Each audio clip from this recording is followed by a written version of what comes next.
কল্পনা করুন, আমাদের পুরো গ্যালাক্সিটি যদি আয়তনে বাংলাদেশের সমান হতো, তাহলে আমাদের পৃথিবীর আয়তন কতটুকু হতো? সেই হিসাবে আমাদের এই বিশাল পৃথিবীটি হতো একটি ক্ষুদ্র ভাইরাস বা ব্যাকটেরিয়ার সমান, যা খালি চোখে দেখাই অসম্ভব। স্বাগতম এক অসীম যাত্রায়, যেখানে আমাদের কল্পনা হার মেনে যায় মহাবিশ্বের বিশালতার কাছে।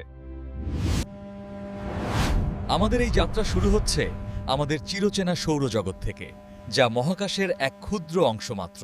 সূর্যের তুলনায় পৃথিবী খুবই ছোট, এমনকি বৃহস্পতির মতো বিশাল গ্রহ সূর্যের পাশে তুচ্ছ। কিন্তু আমাদের এই সৌরজগৎ বিশাল মিল্কিওয়ে গ্যালাক্সির কোটি কোটি নক্ষত্রের মাঝে একটি কণা মাত্র। ভাবুন তো, শুধুমাত্র আমাদের এই গ্যালাক্সিতেই রয়েছে প্রায় 100 কোটিরও বেশি নক্ষত্র বা সূর্য। এই শূন্যতায় ভেসে বেড়াচ্ছে কোটি কোটি গ্যালাক্সি, যাদের এক একটির আকার এবং রূপ ভিন্ন ভিন্ন। মহাকাশে গ্যালাক্সিগুলো স্থির নয়, এরা এক অপরের সাথে মিশে যায় এক মহাজাগতিক নাচের তালে। ছায়াপথগুলি একা থাকে না, শত শত ছায়াপথ একসাথে একটি বিশাল ক্লাস্টার বা শহর তৈরি করে। আমাদের গ্যালাক্সিটিও 10টিরও বেশি গ্যালাক্সির একটি ছোট দলের সদস্য, যাকে বলা হয় লোকাল গ্রুপ।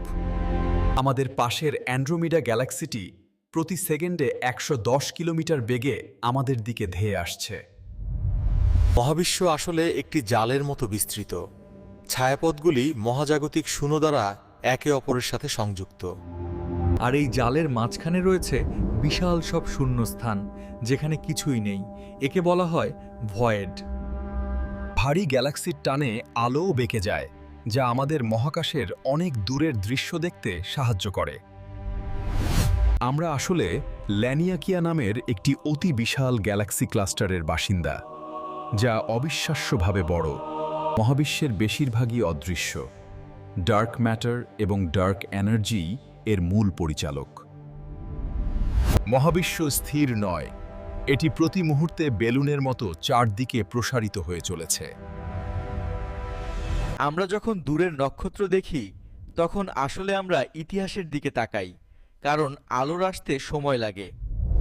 বিজ্ঞানীরা মহাবিশ্বের জন্ম মুহূর্তের সেই প্রাচীন আলোর সংকেত আজও শুনতে পান বিগ ব্যাংয়ের প্রতিধ্বনি হিসেবে।